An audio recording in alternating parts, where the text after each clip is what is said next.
আপনি দান করলে আর কমে যাবে এমন না।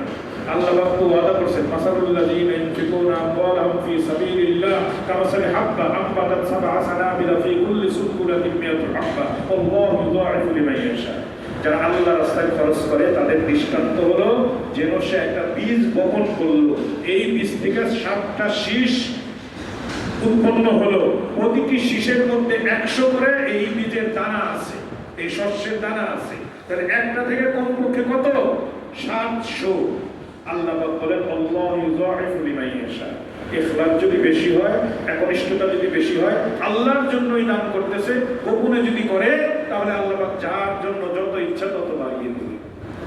আমরা অনেক সময় দান করে সওয়াব তো পাবোই না, আমরা গুনাহ হবে যদি আমাদের প্রদর্শনীর মানসিকতা থাকে।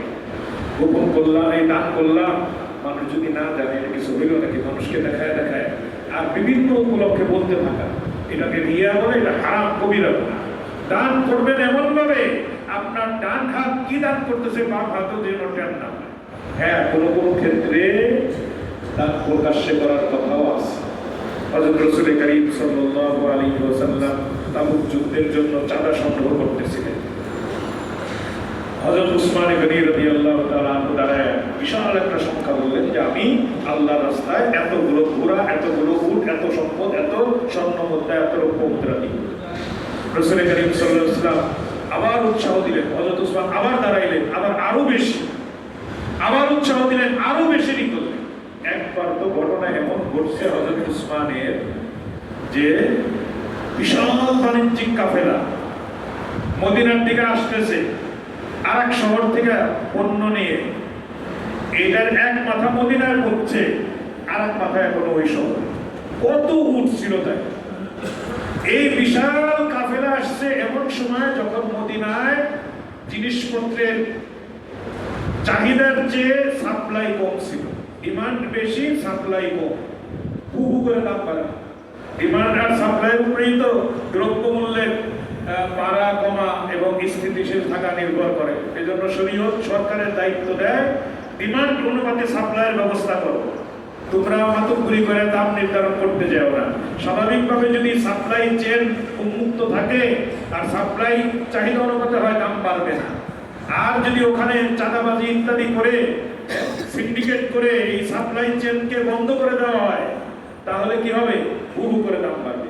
এবার দেখেন এই রমজানে আমাদের দেশের ব্যবসায়ীরা এত এই কুবুদ্ধি তাদের মাথার মধ্যে ভরা, ইল্লা মাশাআল্লাহ, কিছু ভালো মানুষ তো সব জায়গায় থাকে। বিদেশ থেকে নিত্য প্রয়োজনীয় ব্যবহার্য জিনিসপত্র রমজানের আগে আসছে পর্যাপ্ত পরিমাণে। এখন এগুলো গুডাউনে নাই, বাজারে ওই গেল বিভিন্ন পানির জাহাজে করে চিটাগাঙ্গের থেকে বিভিন্ন জায়গায় নদীর ভিতরে এক এক জায়গায় যায় 10-15টা করে, এই এক একটার মধ্যে হাজার হাজার টন মাল সেগুলো নিয়ে লুকায় আছে। সরকারের লোকজন গুদামও মাল পায় না, ইও মাল পায় না, পরে টের পাইছে যে এই কাম করছে, যে ভাসমান গুদাম বানাইছে বিভিন্ন জাহাজকে। বাজারকে প্রভাবিত করার জন্য সিন্ডিকেট কি করছে যে এটা যেন বাজারে না পৌঁছে। আবার গুদামে থাকলে সরকার ধরবে, বাজারে পাঠাও না কেন, তো ওখান থেকেও যাতে বাঁচতে পারে ভাসমান গুদাম বানাইছে বিভিন্ন জাহাজ। শেষ পর্যন্ত তো ধরা গেছে। সরকারের তৎপরতার কারণে আলহামদুলিল্লাহ এবার রমজানে দ্রব্যমূল্য অত বেশি অসহনীয় পর্যায়ে যায় না। তো এই যে এটা করা, এটা একেবারে এই ছোট লোক একেবারে খারাপ কাজ। এর দ্বারা হালাল যে ব্যবসা ছিল সেটাও হারাম হয়ে যায়। তো আল্লাহ পাক আমাদেরকে যা দিয়েছেন সেগুলো ব্যবহারের বিধি বলে দিয়েছেন, সেগুলোকে ধরে রাখার সিস্টেম বলে দিয়েছেন। যত দান সদকা করা হবে, মানুষের জন্য খরচ করা হবে, অসহায়দের সাহায্য সহযোগিতা করা হবে, তত বেশি আল্লাহ পাক বরকত দিবেন। দান করে কেউ কখনো দেউলিয়া হয় না, বরং বখিলি করে, কৃপণতা করে, সম্পদকে ধ্বংস করে তারপরে ফকির হয়ে গেছে। এর হাজারো নজির আছে। আল্লাহ পাক বলছেন যে কমপক্ষে একটায় 700 দিবেন, আর যদি এর ক্লাস বেশি হয় তাহলে অনেক বাড়িয়ে দিবেন কল্পনাতীত। সাহাবায়ে কেরাম একজনে একটা খেজুরের অংশ বিশেষ দান করে পাহাড়, উহুদ পাহাড়ের চেয়ে বিরাট সওয়াব লাভ করবে। তো বলছিলাম হযরত উসমান গনি রাদিয়াল্লাহু তাআলা আনহুর কথা, যে তিনি দান করতেছিলেন। আর একবার এরকম হলো, যারা বাণিজ্যিক কাফেলা এত বড়, এক মাথা মদিনা আর এক মাথা আরেক শহর। তো এই সবগুলো আসছে এমন সময় যখন চাহিদা পর্যাপ্ত, মার্কেটে মাল নাই, সব পাইকাররা এসে হযরত উসমানের সামনে বসে রয়েছে। পায় না। উনি যখন ওনার জিকির আজকাল নামাজ শেষ করছে, ওদিকে বলছেন তোমরা কি আপনার বাণিজ্যিক আপনারা আসছে, আপনাদের বিক্রি করবেন, আমরা কিনতে আসছি। বলে কত দিবা? আপনি বলেন কত? না তোমরাই বলো। যা দিয়ে কিনছেন তার দ্বিগুণ দিব, যা দিয়ে কিনছেন তার দ্বিগুণ, 1 টাকাটা 2 টাকা, মানে 100 ভাগ লাভ দিব। কত? 100% লাভ। বলেন আপনি কত চান? তোমরাই বলো, 200 গুণ, 300 গুণ, 400 গুণ। এরপরে আর সামনে বাড়ে না। হযরত ওসমান বলেন আমার তো আসলে বেচা কেনা হয়ে গেছে।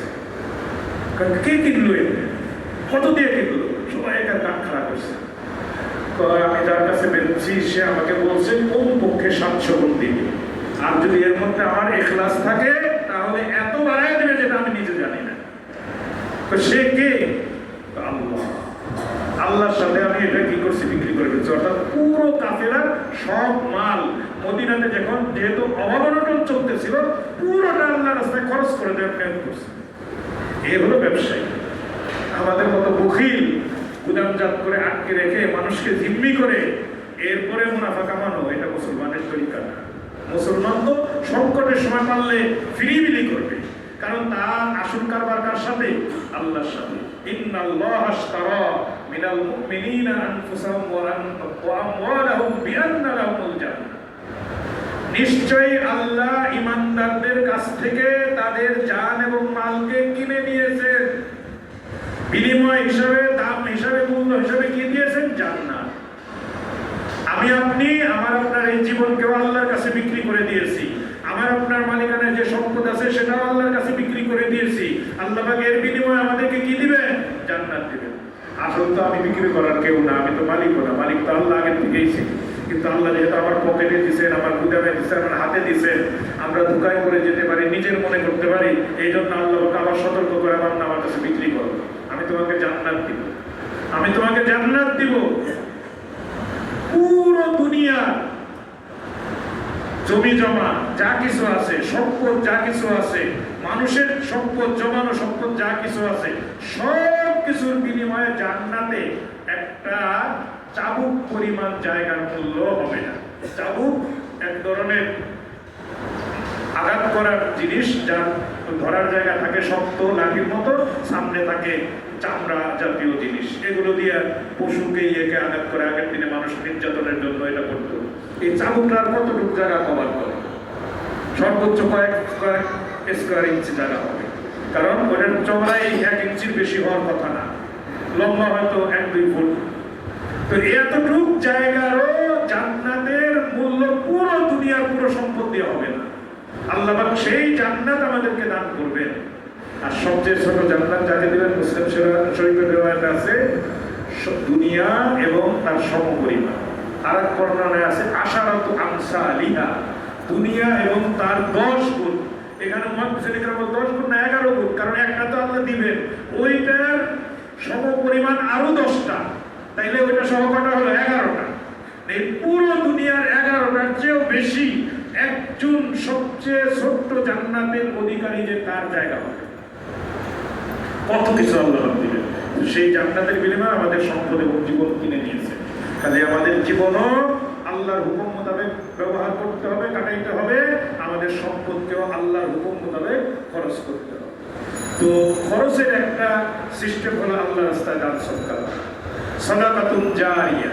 হাদিস শরীফে আসছে ইযা মাতা বনি আদম, যখন আদম সন্তান মৃত্যুবরণ করে, ইনকাতা আনহু আমালু, তখন তার সকল আমল বন্ধ হয়ে যায়, ইল্লা মিন সালাস, তবে 3টা আমল মরার পরেও ওই আমল না করা সত্ত্বেও তার সওয়াব কবরে বসতে থাকে।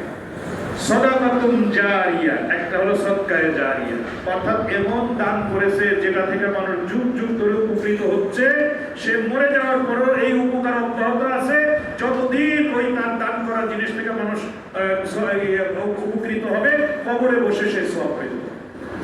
আও ইলমুন ইউনতাফাউ বিহি, অথবা এমন উপকারী কোনো ইলম, কোনো জ্ঞানের কোনো বইপত্র বা জ্ঞানের চর্চা সে করে গেছে এবং সে মানুষ ঘুরে গেছে, বইপত্র লিখে গেছে, যুগ যুগ ধরে মানুষ তার ওই ইলম থেকে উপকৃত হচ্ছে, সে কবরে সওয়াব পেয়ে যাবে। আও ওয়ালাদুন সালিহুন ইয়াদউলা, অথবা সে কোনো নেক সন্তান রেখে গেছে, যে নেক সন্তান তার জন্য দোয়া করে। এখন তো বাপের জবাই করে, মায়ের জবাই করে, বাপের পিঠায় সম্পদ লিখে দেওয়ার জন্য প্রতি সপ্তাহে এই জঘন্য খবর একটা দুটো থাকেই পত্রিকায়। আমরা কোথায় চলে গেছি? মুসলিমদের ক্ষেত্রে তো এই চিন্তাই করা যায় না, মানুষের ক্ষেত্রেও চিন্তা করা যায় না। কিন্তু আমরা মুসলমান দাবি করি, বাবা মার সাথে অসদাচরণ করি, তাদের উপরে জুলুম নির্যাতন করি। আমরাই দায়ী, আমাদের সন্তানরা আমরা যেরকম আমাদের মতোই হবে। আমরা তাদেরকে ওই শিক্ষা দেই নাই যে শিক্ষায় বাবা মার সম্মান শেখানো হয়, বাবা মার পায়ের তলে জান্নাত শেখানো হয়, বাবা মার সন্তুষ্টির ভিতরে আল্লাহর সন্তুষ্টি আছে এটা শেখানো হয়, বাবা মার হক সম্পর্কে আলোচনা করা হয়। জীবিত অবস্থায় 7টা, মওতের পরেও 7টা। তার মধ্যে একটা আছে তাদেরকে কোনো রকমের কোনো কষ্ট না দেওয়া, তাদের প্রয়োজন মেটানো। তো এটা আমরা এখন আমাদের সমাজে দেখি না। কেন দেখি না? আমরা আমাদের সন্তানদেরকে ওই শিক্ষা দেই নাই। আল্লাহর রাস্তায় নিজের উপরে দয়া করে, সন্তানের উপরে দয়া করে, আল্লাহর দরবারে আসামি হওয়া থেকে বাঁচার জন্য সন্তানকে দ্বীন শিখাইতে হবে, কোরআন সুন্নাহ শিখাইতে হবে। কোরআন সুন্নাহর পর্যাপ্ত জ্ঞান অর্জন করার পরে, তার দায়িত্ব কর্তব্য সম্পর্কে সচেতন হওয়ার পরে, হালাল হারামের বাছ বিচার করার মতো যোগ্যতা হওয়ার পরে, জায়েজ না জায়েজ মেনে চলার মতো দক্ষতা হওয়ার পরে, এরপরে আপনি তাকে ডাক্তার বানান, ইঞ্জিনিয়ার বানান, যা ইচ্ছা তাই শিখান। হালাল পেশাগত যে কোনো এলম সে শিক্ষা করতে পারে, এবং সেটার মধ্যেও যদি মানুষের এবং আল্লাহর মাখলুকের সেবার নিয়ত থাকে তাহলে সে সওয়াব পাবে। তার বলছিলাম দান সদকা সম্পর্কে। দান সদকার একটা প্রকার হলো অফ। মুসলমানদের ঐতিহ্য একেবারে ইসলামের প্রথম যুগ থেকে নিয়ে এখন পর্যন্ত অফ করা। অফ এমন একটা দান, অন্য দানের শব্দ যতক্ষণ মানুষ খাইলো পাইলো ততক্ষণই চলে, কিন্তু অফ করে গেলে এই অক্ষ সম্পত্তি থেকে, অক্ষ থেকে মানুষ যতদিন উপকৃত হবে, আপনি কবরে ততদিন সব হয়ে যাবে।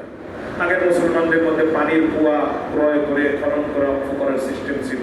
যেখানে রাস্তাঘাট নাই রাস্তাঘাট বানিয়ে দিত, যেখানে মানুষের আশ্রয়স্থলের দরকার, মানুষ সফর করে রাত্রি যাপন করবে একটু সেফ জায়গায়, মানুষ মুসাফিরখানা, সরাইখানা বানাইত।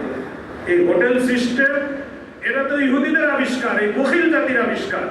মুসলমানদের মধ্যে এই হোটেল সিস্টেম ছিল না। মুসলমান ব্যবসায়ী হোক, মুসলমান পর্যটক হোক, মুসলমান দাঈ হোক, মুসলমান মুজাহিদ হোক, তারা কোনো জায়গায় যায় অসহায়তা ফিল করতো না। যেখানে রাত্রি যাপন করতো ওখানের মানুষরা এসে তাদের জন্য খাবার নিয়ে হাজির হইতো, তাদেরকে সেফটি দিত, তাদেরকে আরাম করার ব্যবস্থা করে দিত। এবং যাদের সামর্থ্য ছিল তারা বিভিন্ন জায়গায় সরাইখানা, মুসাফিরখানা বানিয়ে রাখছে। আমরা নিজেরাও দেখছি।